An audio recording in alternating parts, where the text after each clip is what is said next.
teria organizado um mundo melhor do que saiu. A morte, por exemplo, bem podia ser a aposentadoria da vida com prazo certo. Ninguém iria por moléstia ou desastre, mas por natural invalidez. A velhice, tornando a pessoa incapaz, não a poria a cargo dos seus e nem dos outros. Como isso andaria assim desde o princípio das coisas, ninguém sentiria dor nem temor, nem os que se fossem, nem os que ficassem.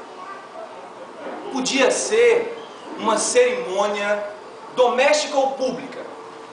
Entraria nos costumes uma refeição de despedida, frugal, não triste, em que os que iam morrer dissessem as saudades que levavam, fizessem recomendações, dessem conselhos. E se fossem alegres, que contassem anedotas alegres. Muitas flores, não perpétuas, nem dessas outras de cores carregadas, mas claras e vivas, como de núpcias. E melhor seria não haver mais nada, além das despedidas verbais e amigas. Bem sei o que se pode dizer contra isso. Mas agora, importa-me somente sonhar com alguma coisa que não seja a morte bruta, cruel e terrível, que não quer saber se um homem é ainda precioso aos seus, nem se merece as torturas com que eu aflige primeiro, antes de estrangulá-lo.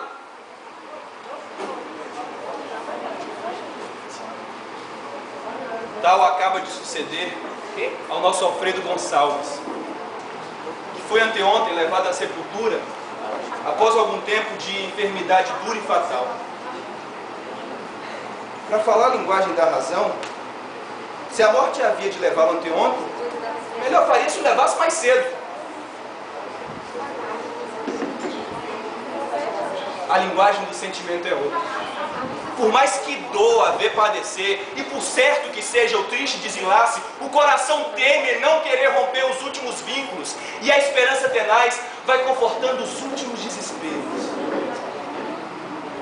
Não se compreende a necessidade da morte do pobre Alfredo. Rapaz afetuoso e bom, jovial e forte, que não fazia mal a ninguém. Antes fazia o bem a alguns e a muitos. O que já é benefício praticar um coração amigo e um espírito agudo. Quando calcava anteontem a terra do cemitério, debaixo da chuva que caía, batido o vento que sacudia as árvores, lembrou-me outra ocasião, já remota, em que ali fomos levar um irmão do Alfredo. Nunca me há de esquecer essa triste noite. A morte do Arthur foi súbita e inesperada. Prestes a ser transportado para o posto fúnebre, pareceu a um amigo e médico que o óbito era aparente. Um caso possível de catalepsia.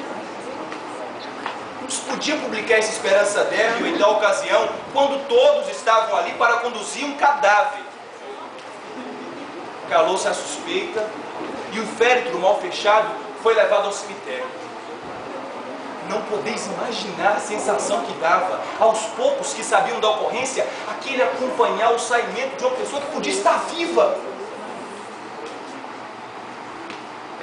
No cemitério, feita reservadamente a comunicação, foi deixado o caixão aberto em depósito, velado por 5 ou 6 amigos.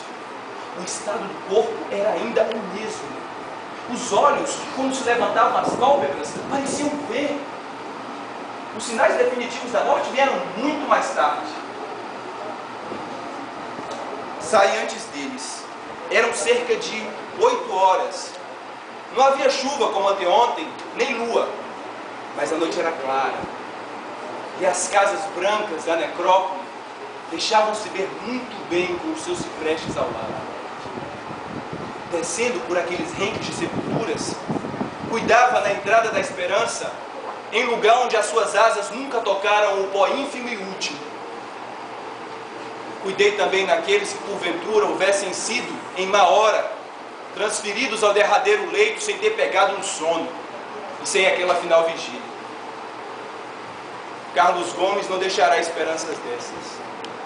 Talvez ao chegarem essas linhas ao Rio de Janeiro, já não exista o inspirado compositor que entrou em agonia.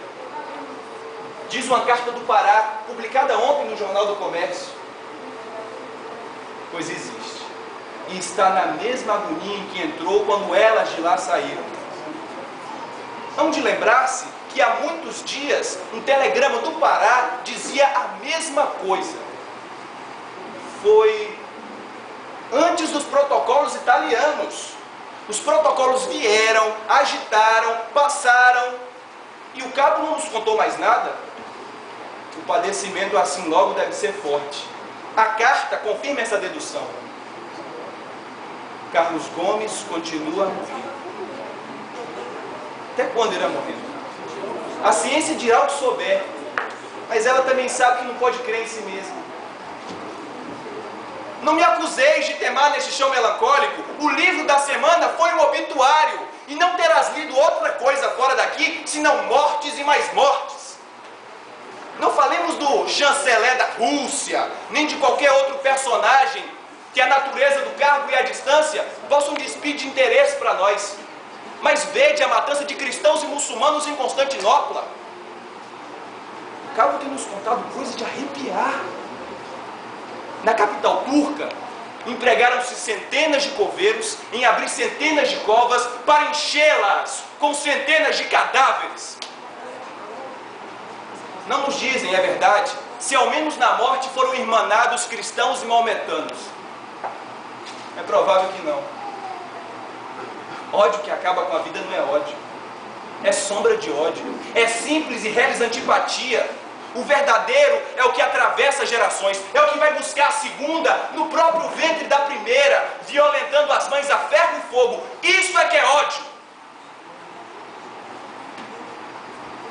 Provável é que os coveiros devam ter separado os corpos. E será piedade, pois não sabemos se ainda no caminho do outro mundo o Corão não irá indicar com o Evangelho. Um telegrama de Londres diz que Istambul está sossegada. Ainda bem. Mas até quando? Também começaram a matar nas Filipinas. A matar e a morrer pela independência. Como em Cuba. A Espanha comove-se e dispõe a matar antes de morrer. Assim vai o império, esboarando-se pela lei das coisas. E resiste. Assim foi o mundo essa semana. E não será provável que na semana seguinte vá diversamente.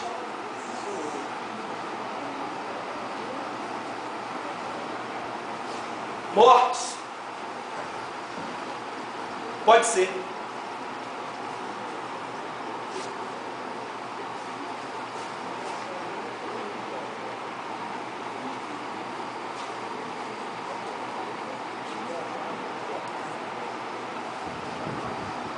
A semana é de mortes.